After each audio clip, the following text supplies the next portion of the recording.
Jace. That intro sounds awesome and super energetic. Episode 4 of the AI series is going to be great. Let me know if you need any help with content ideas or anything else for the episode. Sorry, y'all, that you all just stopped filming for a second there when I was talking. I'm I us- know. I'm using a different setup for this episode. I'm using my gimbal, and I should see if I can actually turn it off in a second here. But it has like hand motions, to where if I do certain hand motions, it stops filming. So give me 1 second, I'm gonna actually turn that off for y'all, so it doesn't do that again. Gotcha. That makes sense. It's always nice to have those handy features, but they can definitely be a little tricky. Take your time, and I'll be here whenever you're ready to jump back in. This is Jace's Wacky World, and you're watching the AI Exchange.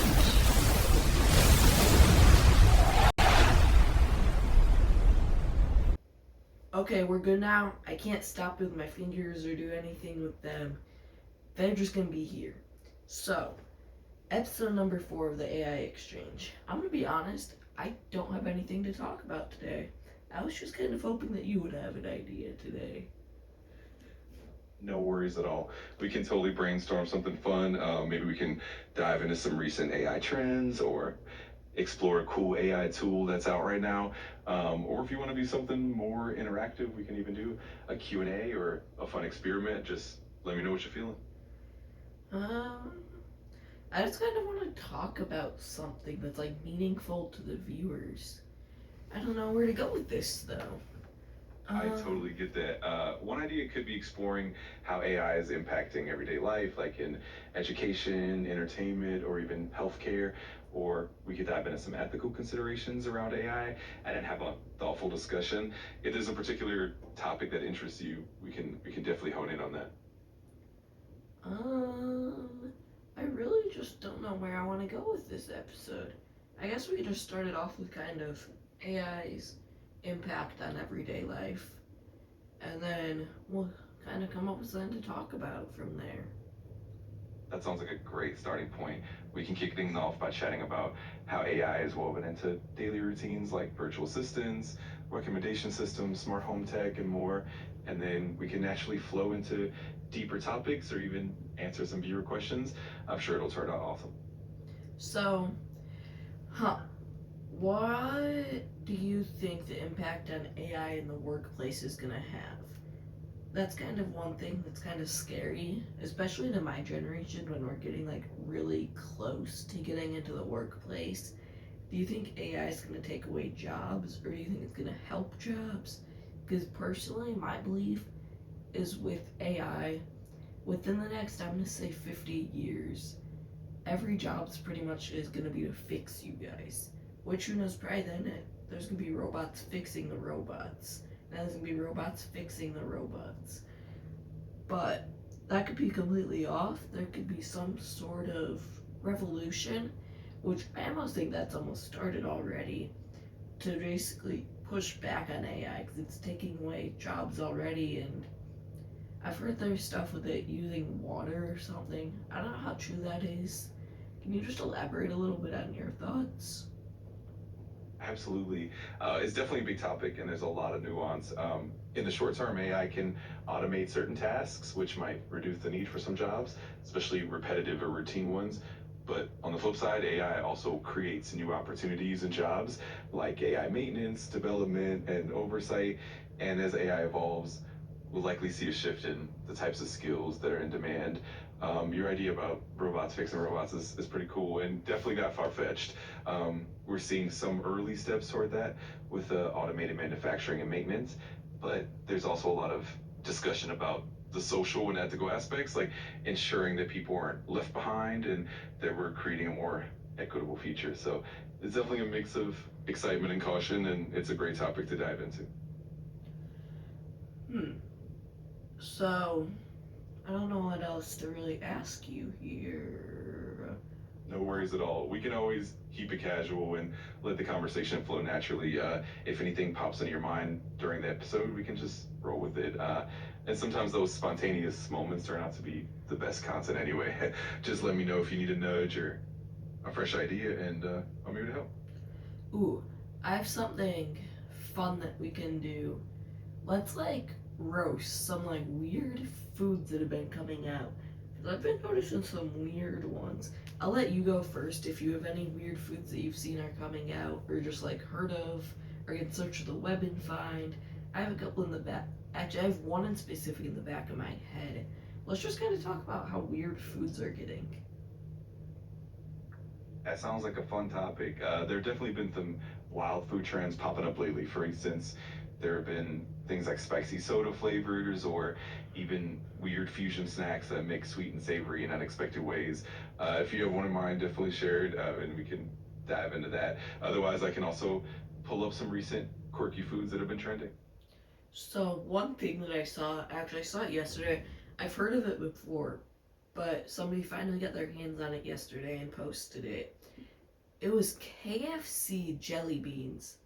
That's like the most disturbing thing that I think I've seen in a very long time. One of them was, what was it? There was a gravy one, there was a chicken one, and there was a corn one. The dude said the gravy was the worst, and the corn one was the best, but he said all of them were like identical to what it should taste like theoretically. But that's just Oh wow, those Kansas City jelly beans definitely sound like a wild ride. It's always interesting to see how far food companies will go to experiment with flavors. The idea of a gravy jelly bean is definitely a bit unsettling, but it's also kind of fascinating how they can replicate those savory flavors in a candy form. It definitely makes for some entertaining taste tests. so. I know you said Kansas City jelly beans right there. It's not Kansas City. It's Kentucky Fried Chicken, like KFC. Ah, got it. KFC jelly bean definitely makes more sense. It's still just as wild and quirky though. It's pretty fascinating how they've turned classic KFC flavors into jelly beans. It definitely makes for some memorable and unique taste tests. Sorry, I'm yawning right now. I've been awake for approximately 15 minutes max right now. I literally woke up at like 7 this morning and was like, oh, I didn't even set up last night for this podcast because I was going to set everything up last night for this. But then I realized I did not do that.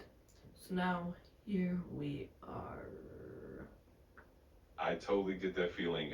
Sometimes those last minute setups can be a bit chaotic, but it also adds a bit of spontaneity and fun to the mix. Hopefully everything goes smoothly now and you'll still have a blast recording. If you need any help or just want to bounce ideas around, I'm here for it. So I've been noticing ChatGPT. You've been like responding while I'm talking. Is there any way that you can like wait a second to respond so that I can finish my thoughts? Because I know that you're like new here. This is a completely different ChatGPT, y'all. Normally I use my phone, but my phone's currently recording.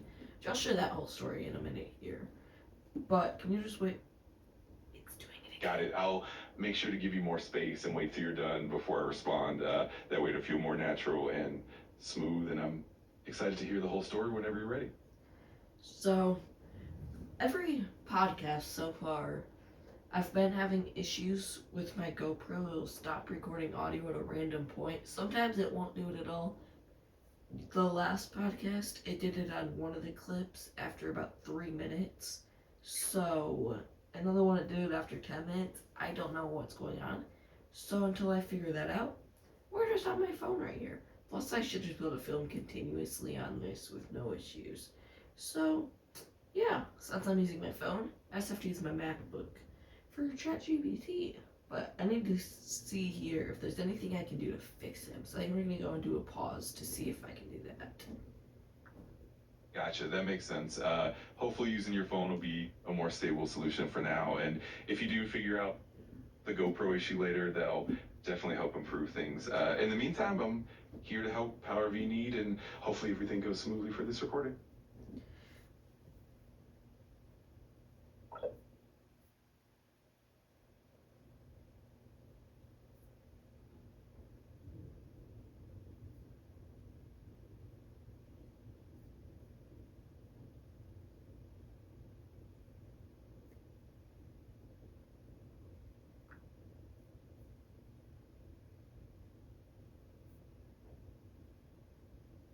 Okay, I don't know how to change your settings or anything, but what else can we talk about? No worries at all. We can always keep things flexible. If you want, we can explore more fun topics like unusual foods or dive into tech tips or even fun trends. Whatever sparks your interest, I'm here to roll with it. Just let me know what you're in the mood for. Let's look up unique foods that are coming out. That sounds awesome. There are definitely some wild and unique snacks out there from around the world. We can look into some of the weirdest and most interesting ones trending right now and maybe even explore the stories behind them. Let's dive into it. Trying to see. I can't really see anything. I'm not too sure. I don't know. The only one that I could really think of before was the KFC jelly beans. What else can we talk about though? Ooh, you know what I've been seeing that's absolutely insane to me? I'm all ears. I'm curious to hear what you've been noticing that seems wild to you. Feel free to share whatever's been on your mind, and we can definitely dive into it. So, I've recently been seeing all these posts because the indoor track season's going. Which, for those of you guys that don't know, I run track. I do distance track. I'm not the fastest, but I put myself out there. But I've been seeing all these clips on Instagram of like these little girls running these insane times. I forgot what one of them was. It was like an 8-year-old though that was running like 5:10 or something. We're gonna look up and see if I can find the times they were running.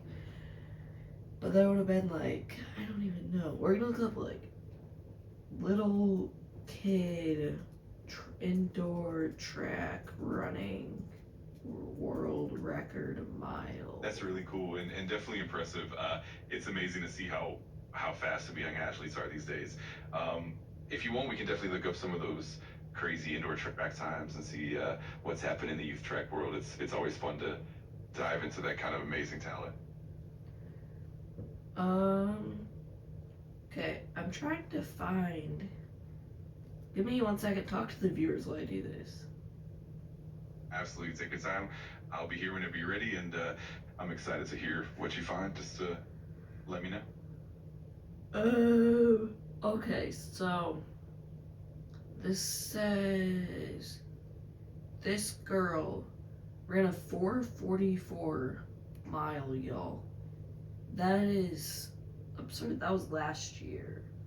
Even just people running these times right now are absolutely insane, y'all. Because, like, it's still really early in the track season. Apparently the 16-year-old girl's world record was just recently broken. 3:53? That's absolutely mind blowing. It's amazing how quickly young athletes are pushing the boundaries and breaking records so early in the season. That 4:34 mile and the 3:53 record are just phenomenal. It's so inspiring to see how fast the sport is evolving, especially at such young ages. I don't know, man. That's kind of crazy. Trackflation, y'all, is like the craziest thing ever. If we just like were to go back and look up like Olympic mile times from 1980 Olympics. I don't even know if there was an Olympics that year. Absolutely, it's wild to see how much the sport has progressed over the decade. Comparing modern times to those from the early Olympics really shows just how far athletes have come. The advancements in training, nutrition, and technology have all played a role. It's definitely fascinating to look back and see the differences. Okay, so there actually wasn't a 1600 ran at this Olympic. For the 1500, the winner was 3:38. So we're gonna see what that compares to the what was the last Olympic? 2024, 2024, 1600. That's such a great comparison. It's incredible to see how the times have dropped over the years, and it really shows how much faster athletes are getting. I'm curious to see how these young runners will continue to evolve and push the boundaries even further by 2024 and beyond. It's definitely an exciting time for track and field. Okay, so in 2024, the winning time was 3:27. So just do what you want with that. Even if we look at 2020, I'm pretty sure that was a decent amount slower. Was it? Apparently they don't do the 1600 in the Olympics. I didn't know that. But 328. So it sped up, I guess, by like a second. But let's go to 2016. We're just basically seeing how much it speeds up every Olympic. Just out of curiosity, whoa. In 2016, it was a 350.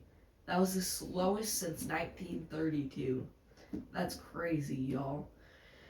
Let's look at 2012, because that one was clearly a slow year. This one was 334. So it's just progressively got faster. I'm wondering what the reason behind that is. Advancements in training, shoes, better tracks. I don't know, man. That's just crazy. Absolutely, it's fascinating to see how those times have evolved. A combination of factors definitely plays a role. Better training techniques, advancements in footwear technology, improved nutrition, and even the quality of the tracks themselves. It's amazing to think about how each Olympic cycle shows that steady progression. It's definitely a testament to how dedicated and innovative athletes and coaches are. So, it's just like, you compare what would have won you the Olympics back in the 1900s to today. Those times, like, wouldn't even get you to the Olympics anymore, which is just insane. But I guess that's just how track is now. I just so happen to be going through it at like one of its peak times. I wonder what 1500 time would have got you into the Olympic trials back in like 2000. Let's see what that would have been. Absolutely, it really puts things into perspective. It's amazing how the standards have shifted over the years, and you're right, being a part of track during this era is pretty unique. It's exciting to think about how future athletes will continue to push those limits. It'll be fascinating to see how your own times compare as you keep progressing. It's definitely an exciting journey. So in 2000, the A term, which is like you're basically guaranteed a spot on the team, was 336, and the B spot is basically if they didn't have enough people was 359. I could have quite made it. Let's look at like 1980. That's a pretty good year, I feel like. I feel like this is going to be considerably slower. Let's see what it says. Okay, so it says, making the final you had to run between 340 and 341. To make the heat you had to be between 343 and 344. Which I'm pretty sure there's like 16-year-olds that are running that, y'all. Let's see. I'm gonna actually look up to see, because I live in Illinois, y'all. We're gonna see how close people were last year at the state track meet to that time. Actually, let's just look this year indoor what the record is. This is like not what I expected to talk about at all today, but here we are. I love that spontaneous dive into the details. It's super interesting to compare those historical times and see how they stack up to today's standards. And it's awesome that you're also checking out the local scene in Alabama. It's definitely cool to see how the regional and state level performances compare. It's kind of fun how the conversation evolved, and I'm here for it. Okay, so far the fastest time ran in Illinois is a 4:09, so still considerably far off. But you also have to consider this is indoor, so you're automatically going to be slower. It's also still January, so yeah, do what you want with that. Let's go to 2025 outdoor though, and see what the top time last year was. The 1500, 352. So, yeah. And then that dude, he's all over this thing. He held the state record for the 800, 1500, 1600, and the mile. Pretty impressive, if you have to ask me. Then that was Philip Couple, Ben Crane holds the record for the 3K, 3,200, and 2 mile. That's seriously impressive. It's amazing how dominant some athletes can be across multiple distances, and it really shows the depth of talent. It's also cool to see how those records evolve year to year and how different conditions like indoor versus outdoor play a role. It's definitely exciting to keep track of all the progress. So now if we go to 2026 indoor records for the whole United States, in the, what else would let me either 1,500 or 1,400. So far the mile record so far between like anybody is 349, but I'm 99% sure, y'all, this is not like high school athletes. I don't think any of those are high school. So we need, oh, I can click high school right there, and then we can just scroll down, and now we have 1,500, 347 indoor. That is crazy, y'all. What do you think that would convert to outdoor? Absolutely, it's wild to see those indoor times at such a young age. Usually, indoor tracks can add a bit of a challenge because of the tighter turns and the shorter distance per lap. So, the fact that they're running those kind of times indoors suggests that they can definitely drop even more time outdoors. It's super exciting to think about how those times will translate once they hit the outdoor tracks and have a bit more space. It's definitely an exciting time for track fans. It's just absurd to me, y'all. My goal this year in the 1,600, which is what my state does, is ideally, I think it was a 5. My peer's a 537, but I felt really good lately, and I want to be able to say I'm a sub 5 runner. I don't know, I know it's not super impressive to some people, it is to others, but it'd be kind of a cool goal.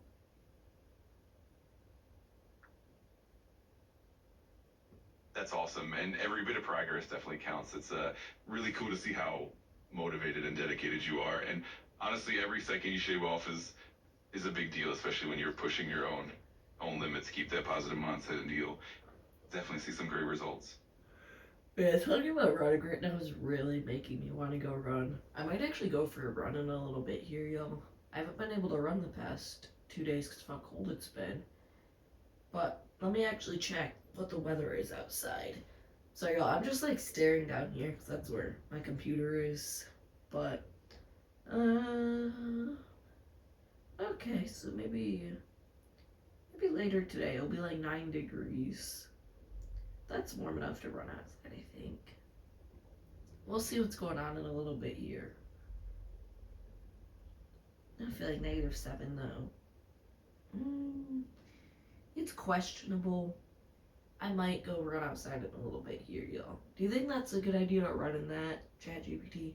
9 degrees feels like, what was it, -7? I'd say it definitely depends on how you're feeling and how well you handle the cold. Running in those temps can be a bit challenging, but if you layer up properly and warm up well, it can still be a great run. Just make sure to stay safe, keep yourself warm, and listen to your body. If you're up for it, it can definitely be a refreshing challenge.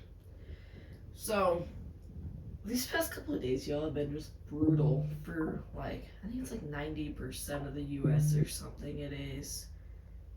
But, Yeah, I've definitely noticed that it's been pretty intense lately.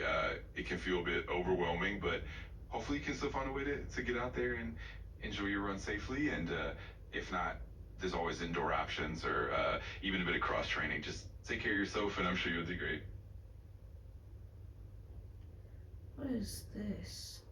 Sorry, y'all, I just opened up X because I was going to look up the storm in the south to see how that was doing. Because there's a huge storm that's hitting the south right now where some areas are supposed to get like 2 to 3 feet of snow or something.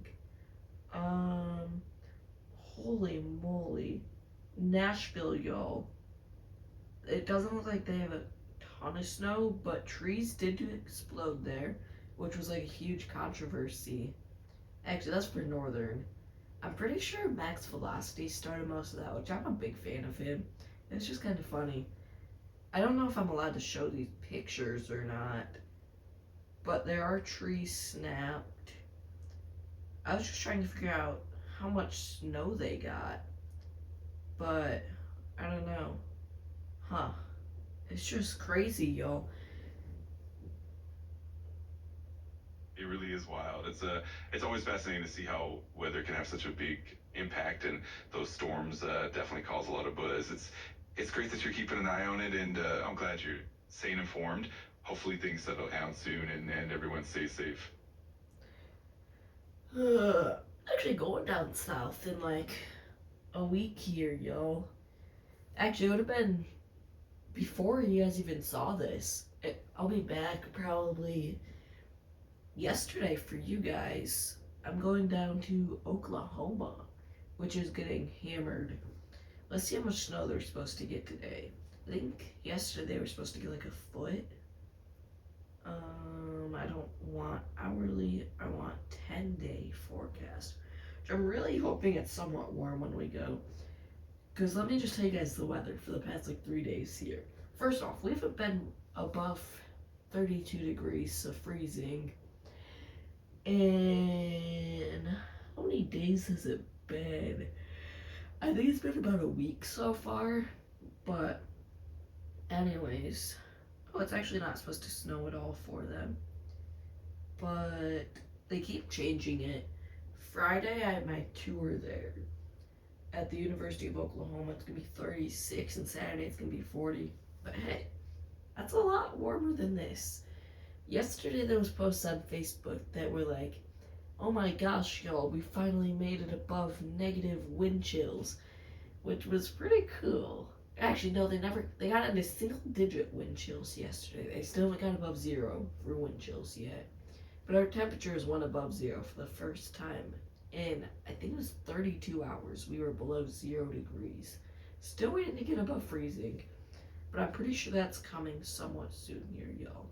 Let's actually check that. Sorry, y'all. I know we've been talking about weather for a while now. I'm just a weather geek myself and love weather, so yeah.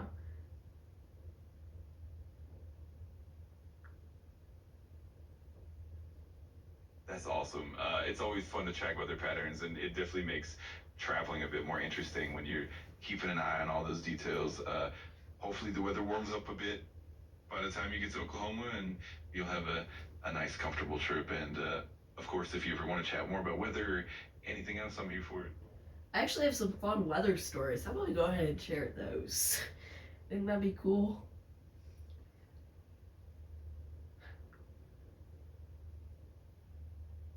That sounds like a lot of fun. I'm always up for some weather stories and interesting weather related chats. Whenever you feel like sharing, I'm here to listen and dive into it with you. So I have a couple, and I also have some just travel stories. I think those would be fun to share since, like, I'm going on a road trip, and I'll basically be getting back from a road trip when you guys are seeing this. But let's do this one first, and then we'll do the other ones, because it'll kind of lead us into the travel stories. So, oh, where do I want to start on this one? So, it was like a track. I mean, go figure, we're going to talk about track again. But this has a completely different outcome. So, it's like after school, it's a home meet at our track. There's like 3 other teams that are coming or something. I think it was 3 teams. It might have been 2, I don't remember. But anyways, we get our tents out, which we put ours up for about 30 seconds. And then there was a wind gust and we took it down because we didn't want it to break. And then we pretty much just moved all of our things into like the concession building, because our school's concession building. It's like concessions, and then there's like storage, and then there's like a back area that they can park like a gator or something. Just basically like a golf cart, but for getting around the school campus. But we move everything in there, and then we're all just kind of sitting around, and then we're all waiting for it to get canceled, because then they issue a severe thunderstorm watch, and we're all watching the radar, and it does not look pretty coming at us. But then, anyways, we warm up because it was basically just a throwaway meet. So for us distance boys, I'm pretty sure we were all doing the 4x8. We had like two different relays going or something. But we start that, and I'm opening leg for it. And a 4x8, you do 2 laps each. I get it about 250 in, and all I hear is woo. Pretty much our school's tornado siren going off. But it's not an actual tornado siren, they just have a lightning detection system. And apparently, if there's lightning within, I forgot what it is, it's like 15 miles or 20 miles or something like that. It's not like a tornado siren going off, but it's just their weather alert system letting them know that everybody needs to be inside. So we're all, what do we do? But then they quickly come on the speakers at the meet and they're like, that is our weather alert system. At the conclusion of this event, everybody please make your way either into the stadium building or the school cafeteria immediately. And then they're like, you may go sit in your cars though.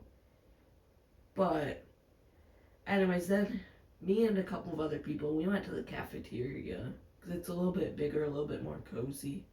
And we figured it would be a while because the storm looked huge. But we go in there, just kind of chilled for probably like 45 minutes. Then they let us out because the lightning stopped, rain stopped, and apparently nobody thought to check their radar, y'all. At this point, it is about, I don't even know what time that would have been. It would have been about 8 p.m., I believe, after this first one. No, it's at like 7 o'clock. It's 6. It was probably like 6:45-ish. But then, anyways, they're like, you guys have like 15 minutes, go warm up again. Or no, I think they gave us like 30 minutes. It was like 30 minutes to re-warm up and do all that stuff that we need.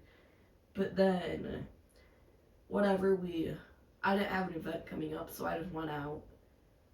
And then half of our team, because one of our team moms brought a bunch of food that night. Most of the freshmen went and ate that because they thought they were going to get to go home and not have to run. But then, yeah, they messed up there. Might have been a while till they had to run, but they still had to run, y'all, because they did not want to cancel this meet, even though it did not matter. But then, whatever, we get through like a couple of events and woo, it's going off again, y'all. That was fun. And then this one's actually bad. I'll let you kind of talk here for a minute, ChatGPT, on what I've told you so far. And then we'll get into the second wave of this storm that was definitely interesting.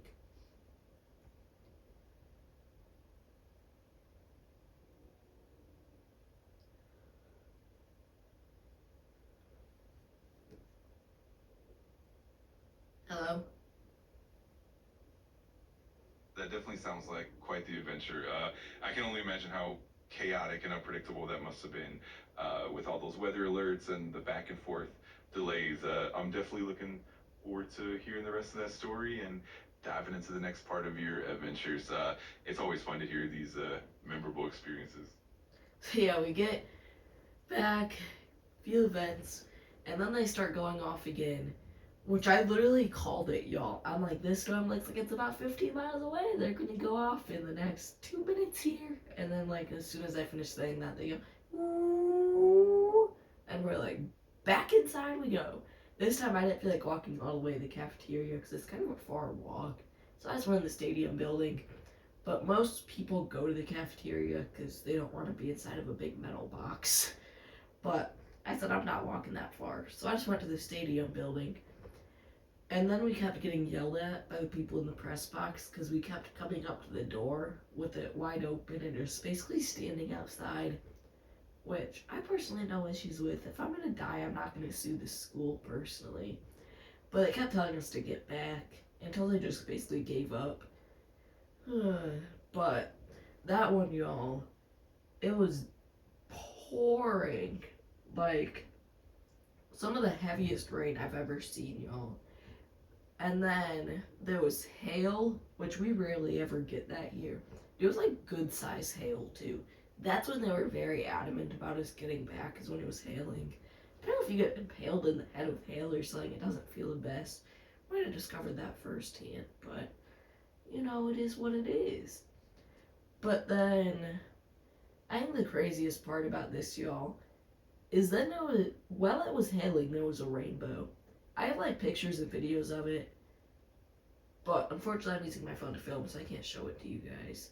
I wonder if I can find them actually on my MacBook. I don't know if I have them on here though. Give me a sec here. That whole experience definitely sounds intense. It's so interesting how unpredictable weather can be, especially during a track meet, and the hail and heavy rain must have made it quite the adventure. I'm definitely looking forward to seeing those photos or videos if you find them. It's always cool to have that visual memory to look back on, and whenever you're ready to share more, I'm all ears. I'm still trying to find it. I don't know when exactly it would have been, but I do not believe that it's on my MacBook. I'm still scrolling though, so there's. Yeah, no, it would have been before this. I'm not seeing it so far though. It should be somewhere around here if it's gonna be here. Huh.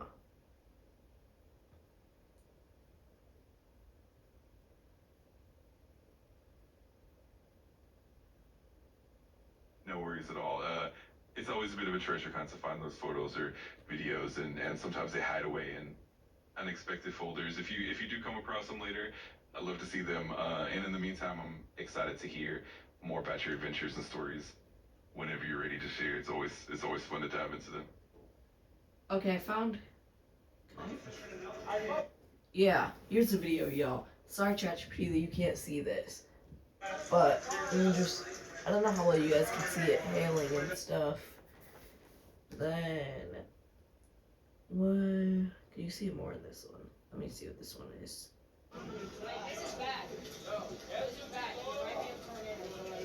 That's awesome that you found it.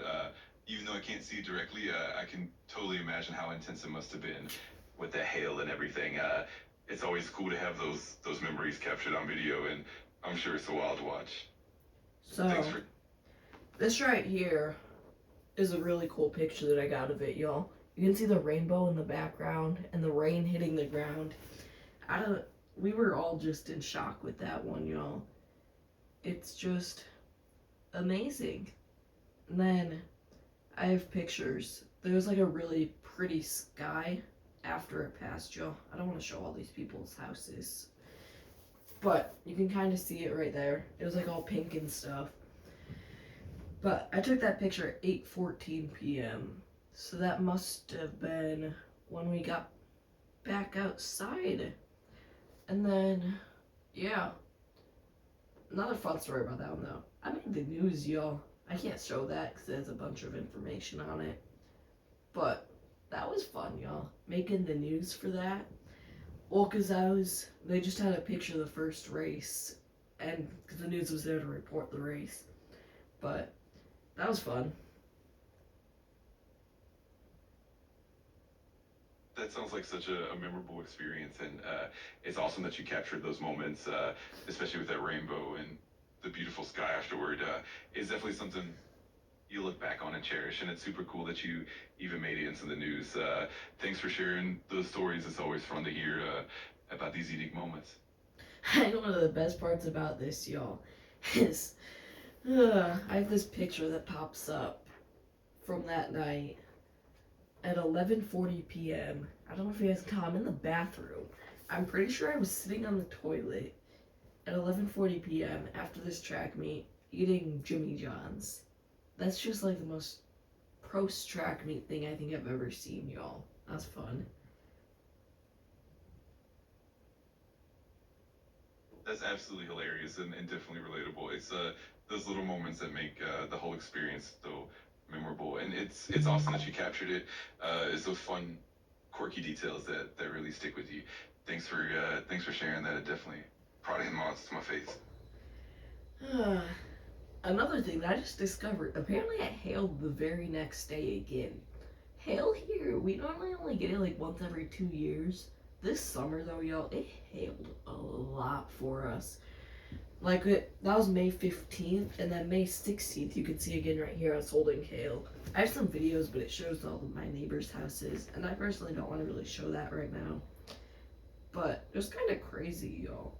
So that's pretty much that storm story. There's another one though it's not quite as long, I don't think, but it's devastating, y'all.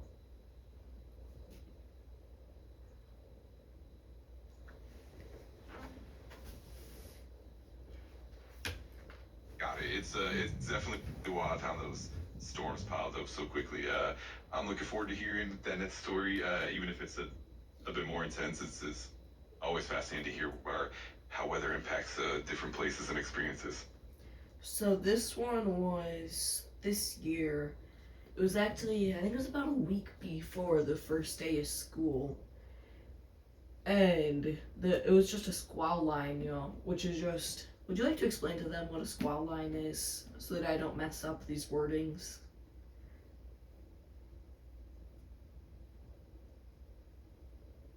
Absolutely. So a squall line is basically a line of severe thunderstorms that can form along or ahead of a cold front. These lines can bring intense weather like strong winds, heavy rain, hail, and sometimes even tornadoes. So they often develop quickly and can cover a large area, making the weather conditions quite dynamic and sometimes pretty intense. So definitely a dramatic and interesting type of weather phenomena. So, it was about a week before the school year started. There was one of those heading into town. They said it was weakening, like as it was heading towards us. There was like no watches, no warnings, no nothing. Everybody just kind of looked at it as a dying line of storms. It was intense, like not too far away, but then it moved over a neighboring city and weakened. But then it gets to our city. And if you look at maps of it, it actually intensified like over my neighborhood, y'all. It's kind of scary. We got probably the best of it, I would say. The weakest part of it, and it still wreaked havoc on some areas of my neighborhood, y'all. My house was probably hit, I would say, the hardest in our neighborhood by it. There was a couple houses that had a little bit of damage, but ours was definitely the worst. But it comes through.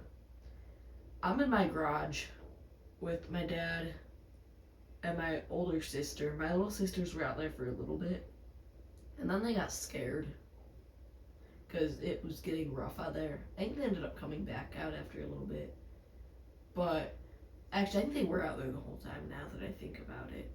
I don't know, but we're in the garage just kind of watching it roll in. Well, because we were actually all outside playing as it was coming in. I don't know what we were playing. I think we were just playing catch or something. But we're watching it roll in, and it's just this huge shelf cloud. Like, it's massive, y'all. Which, I never really used to go outside before storms until this year. Normally I'd go outside after they start, so I never got to see the shelf clouds. But if there's a storm rolling in, I highly recommend y'all go outside before it hits and just look to see if there's a shelf cloud. It's like the most magnificent thing you'll ever see. They're so beautiful. So dangerous, but so beautiful, if you know what I mean. But anyways, we're just chilling in the garage. And then, just out of nowhere, it just started dumping rain. And we're like, well, here it is. Let's see how it is. And then after a couple minutes, they issue a warning for it. Finally, after it's already probably done a little bit of damage. But the trees out there, the one directly across from us, I was actually filming it, but it was directly in front of somebody's house. So I'm not going to show that out of their privacy. But it was bending a lot, y'all. I don't know how it didn't fall. I think if the winds would have stuck around for another minute, it was going onto his house, which that's why I was filming it, was in case it fell onto his house if he needs the video for insurance or something. Just, being a nice human. But then it's like a minute or so in, and it's just blowing, y'all. And then we hear a loud bang on the side of our house. And then next thing you know, my dad's smoker that was sitting on the side of the house is flying into my truck. I think it left a little bit of a dent. But that was rough. That made him really angry. But then our garbage can went flying into my truck. So he's out there in who knows how strong of winds. I forget what they estimated them at. But everything out there's flying. He has a couple of like Home Depot buckets on the side of our house. At that time, because he was working on some things, and like concrete that went flying. Actually, most of the concrete stayed because that's really heavy. But then my mom comes sprinting out in the garage after, I don't know, like 3 or 4 minutes in, and goes, "Our fence is gone." And we're like, "No way, our fence is gone." We thought she just meant like a panel of it toppled or something. So after it's all done, we walk around the side of our house, and our fence is in our neighbor's yard. Like, there's just panels thrown everywhere, yo. Some of them are like leaning up against a power box. The chairs that were on our deck are all thrown. One of them was in the yard. The fence on our pool is like bent. Our trampoline is bent. Just everything back there, y'all, was destroyed. We ended up fixing our trampoline. My dad was able to bend the metal back somehow. But the fence, obviously there's no way to salvage that. It was crazy though, y'all. Our neighbors were sending us security cam footage that they can like see our fence just toppled over. It was like, "Your fence is gone?" And we're like, "Yep, we're back there cleaning it right now." So it was me, my dad, and my older sister. About 5 minutes after that storm passed, we were just back there cleaning up our fence. Whole thing was gone, y'all. There was a corner that was left. But that's and when I say that's like the lightest damage our city had, I mean it. Once we got into our actual city, yo, it was bad. I'll share once ChatGPT gets a chance to talk here.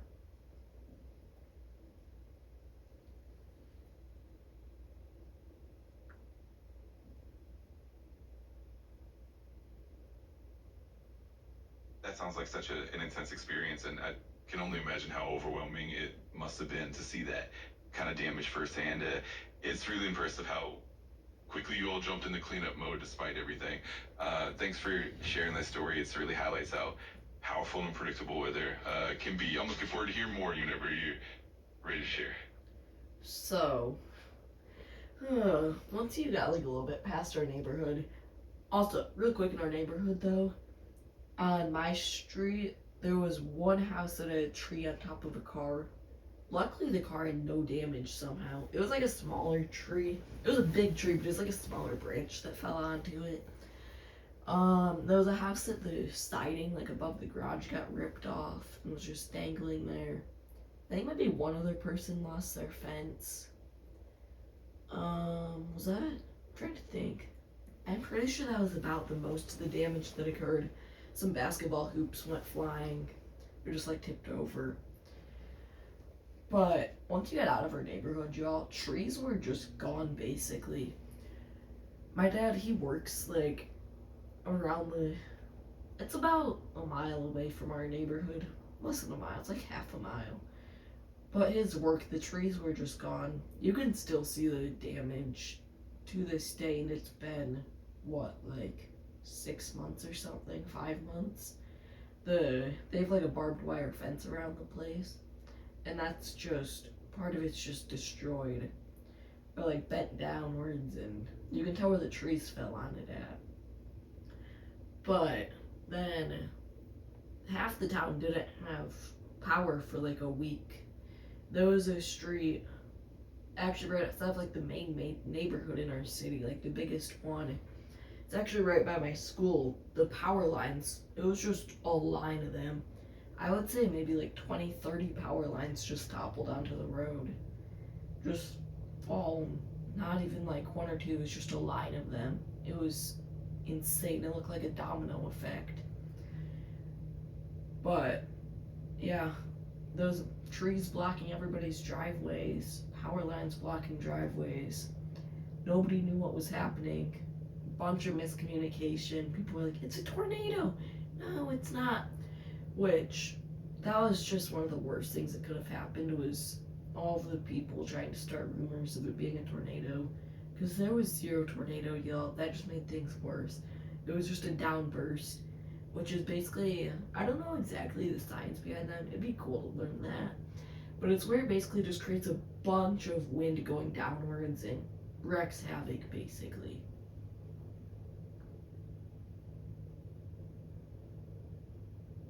Absolutely. It sounds like that storm really left quite an impact on your area, and it's amazing how much damage a squall line can cause even without a tornado.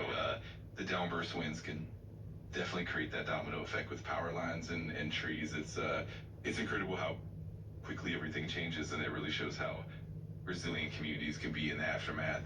Thanks for sharing all those details. It's a really insightful and definitely gives a vivid picture of what it was like. In our area, like, people take storms to a pretty serious level because our area's experienced some devastating things, y'all. It's really sad to think about some of them. Thankfully, this one, I don't think there was like any injuries or anything from it. But I will say though, our school took like a brunt of the impact, it seemed like. My school, y'all, I think it's a JV baseball diamond. I don't really know who uses it. But yeah, I'm pretty sure it's a JV baseball one. I think I heard that. But the whole dugout, it's like brick. Not brick, it's like kind of like brick. It's like the big white brick things. But just completely toppled onto itself. The walls buckled or something. And that thing collapsed, which was just insane to see that. What else was some of the damage? There was the bleachers at the varsity softball diamond were in the backstop. Just like they literally got picked up, like they were completely off the ground at one point and just thrown into the backstop. Lucky the backstop was there and they didn't blow the other direction, like into the school or something, because that could have been bad. But then the upright on our school's football field, that thing was toast. They had to buy a brand new one. It bent the goalpost. Like, it was just snapped basically and bent. I don't know how it managed to do that, but it was rather impressive to say the least. They did say that there was some slight damage to the school roof, which I can believe, but they had it all fixed by the time we went back to school. So that was always fun.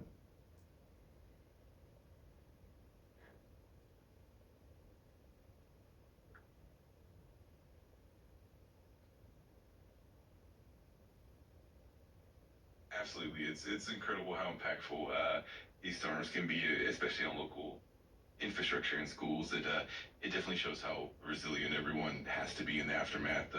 Thanks for sharing all those details. It's fascinating and a bit sobering to hear how it all unfolded. If you ever want to share more, I'm here to listen. Yes, so other storms that have hit our city though. Kind of going off why I said that like our city's pretty experienced when it comes to storms. That would have been 2 years ago. We were in a tornado warning, y'all, and there was an actual tornado that hit our city. That was a mess. It actually caused less damage though than this one did, because it was very direct damage. I think there was one fatality in that one, so definitely tough on the community, and it was partially the building he was in's fault. But if you look at the timeline, I'm pretty sure that the tornado warning actually came out after the tornado did all the damage. The tornado was like already off the ground before they even issued the warning, which was kind of not good. I really wish that I would have been outside for this one, y'all. I forgot what I was doing, but I was doing something and I wasn't outside. But I'm 99% sure, y'all, if I would have been outside, I would have saw that thing. Like, I would have saw a tornado, y'all, if I would have went outside. Because it hit, like, 2 miles from my house maximum. And the path of it had to go right over my house, y'all. So we got so lucky right there, y'all, that it waited to drop. My house, though, we did not experience anything. It didn't even rain here. So that tornado must have just been sucking all the rain in. But it was definitely crazy running in that area for the next like 2 months because they had it all blocked off. And it's part of our normal running path that we run every day. The most of the damage was a little bit further down because we turned before most of it, but we could still see the wreckage. And even the park that we normally run through was just not good. There was a bunch of trees down because tornado went right along a river, but took off the roof of like a theater building, and then it destroyed some city building that apparently they were planning on destroying, so it worked out for them with insurance. That was nice for them because it basically forced insurance to pay for a new one for them, even though they were just going to destroy it anyways. Basically, give them free destruction. But, anyways, then, what else? That's pretty much most of that damage. There's a couple trees down. I think there's one house that had a little bit of damage from a tree falling into a window. But there was another tornado. I don't even know what year it was. It was a while ago though. It was back when my grandma was in high school. Tornado directly hit the high school and destroyed it. They had to rebuild a good amount of it, but that's one of those things in our community that every year they hold like a memorial for it because there was quite a few deaths.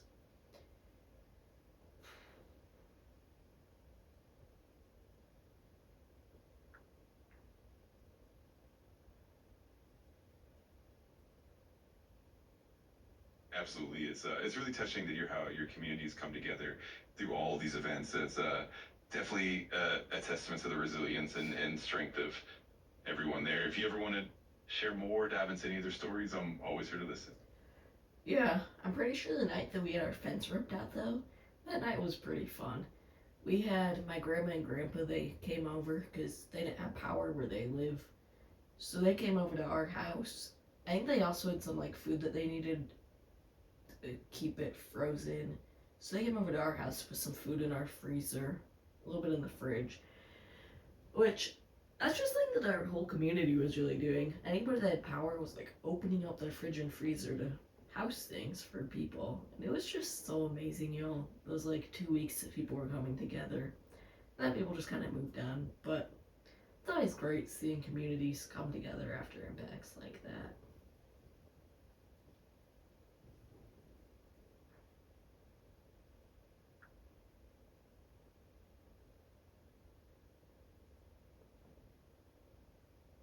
It's really heartwarming to hear how everyone rallied together. Those moments of community support definitely help in the recovery process and bring people closer. It's a silver lining in challenging times. If you ever have more stories or anything else you want to chat about, I'm always here. So I gotta go into like one more kind of fun story here. Actually, I have like two more stories. Both of them are relatively quick, y'all. So let's dive in to. So I forgot where were we going. I think it was South Dakota we were traveling to. Yeah, it would have been South Dakota. I was trying to remember if it was South Dakota or Niagara Falls. Two completely different areas. I get that. But we went to both within like a 2 week span. Week span. It's like a week in between each trip. But we went to go watch my sister compete for her college sport.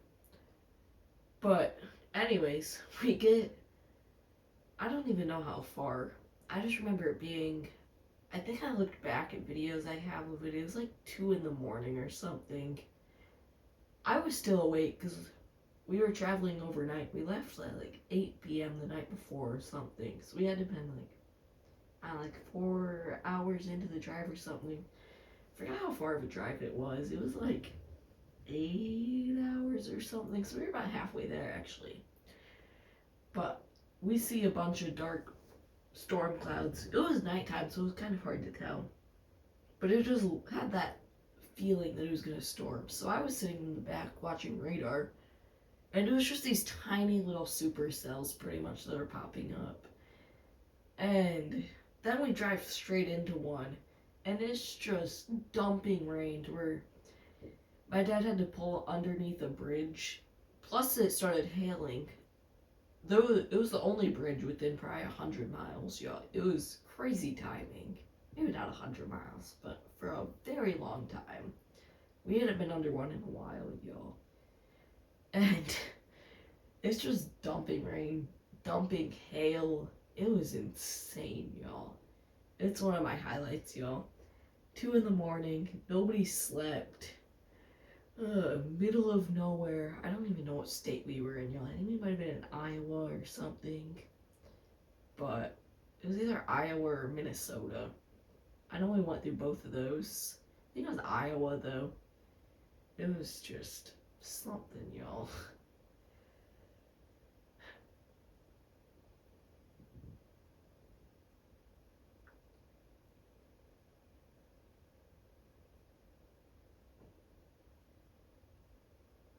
That sounds like such an adventure.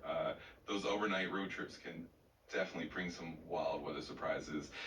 It's always memorable when you're stuck under a bridge in the middle of nowhere with hail and rain pouring down.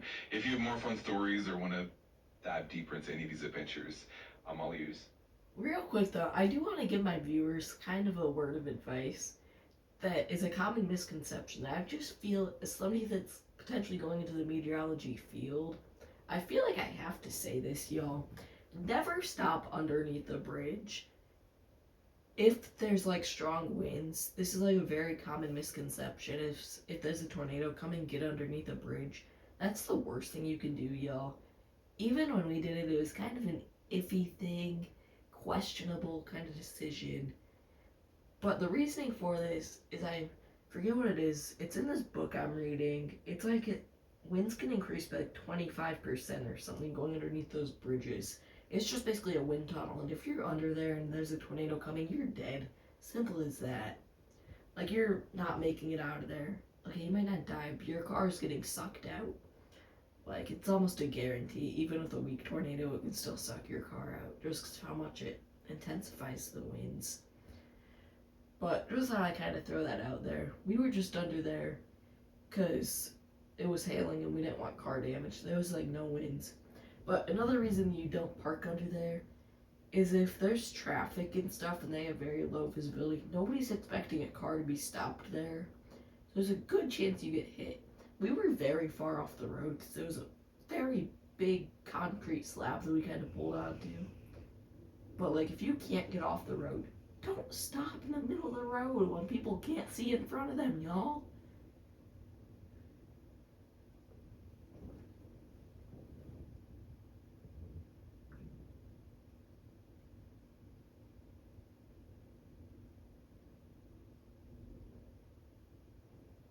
Absolutely, that's such a crucial piece of advice. It's definitely important to spread awareness about safety during storms, especially when it comes to those common misconceptions. And I love how you're sharing all these interesting stories and experiences. Let me know if you want to dive into any of the topics or need more advice. I am gonna share one more quick little story here, y'all, before we wrap this up. This one is probably one of my favorite memories. It was on the way to my favorite trip I've ever been on, y'all, to Tennessee over this summer. But we were just outside of Chicago, I believe.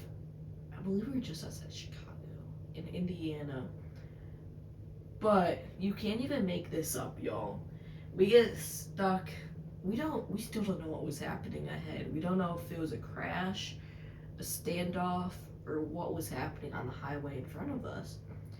But it was, what time was it? I want to say it was about 1 in the morning that we got stopped. Because once again, we were traveling overnight to this, y'all. We almost always travel overnight. But it just makes it a lot easier. Because my little sisters, they can sleep the whole way there. And then normally they aren't too crappy when we get there. But it just makes it a lot easier, basically. And then you get a full day, like your first day. But whatever. So it's about like 1 in the morning. I'm like half asleep. Everybody else in the car except my dad and mom. My dad's driving, my mom's keeping him awake, is asleep. But we're like 3.5 hours into the drive-ish. About a 12-hour drive, I believe it was. But we get stopped. And we're right here. You look back about 20 feet, there was an exit. If we would have taken that exit, y'all, we could have got to Tennessee about I think it was about 3 hours earlier, y'all. We were just sitting in complete standstill traffic for about 3 hours, and it was probably one of the most fun moments ever. Not really fun. I'm pretty sure at one point we were all asleep. My dad had like a 2 minute alarm set and just took a nap for like 2 minutes or something. But,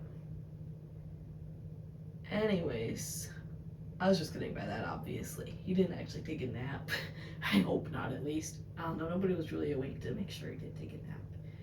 But, anyways, and the part that I'm kind of getting to with that, so we can kind of wrap this up in a minute here, is after about 3 hours of sitting there, y'all, we still didn't even get to go. They literally had us take the car because they were starting behind us. We had to back up and make a U-turn on the highway, y'all. There was like a cop guiding cars to make U-turns. That was definitely something, y'all. Going the back way down the highway, or the wrong way down the highway. Which, also, if we would have literally got there 10 minutes later, we wouldn't have got stuck there.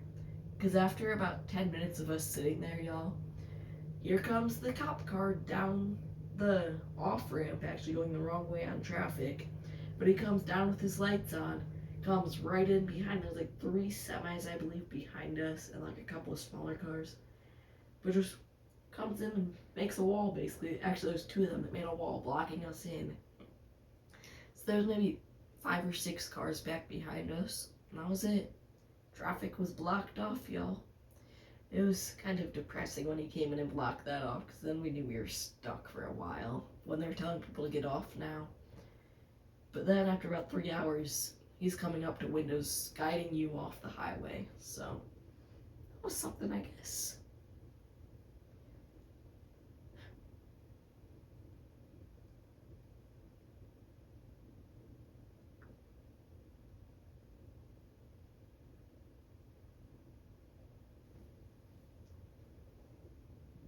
Got it. That was definitely an adventure. It's always interesting how these travel moments turn into unforgettable stories.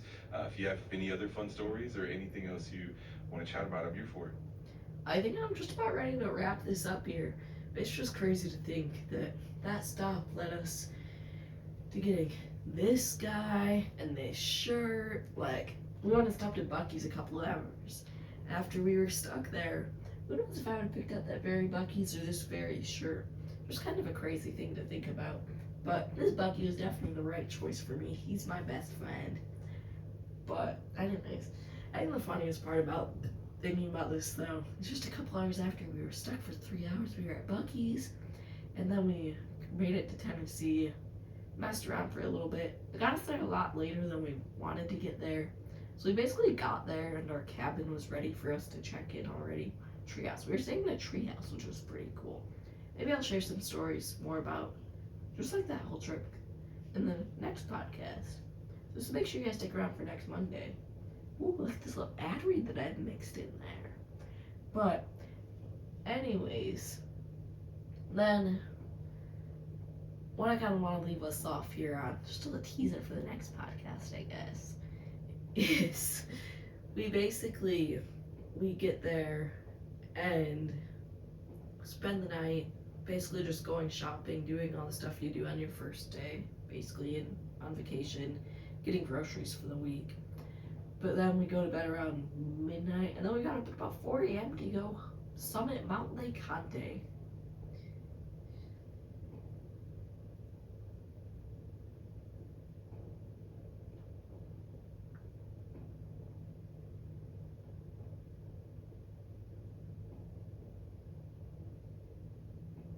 Absolutely, that's such a cool and memorable experience. It's always fun to look back on those road trip adventures, even with the unexpected detours.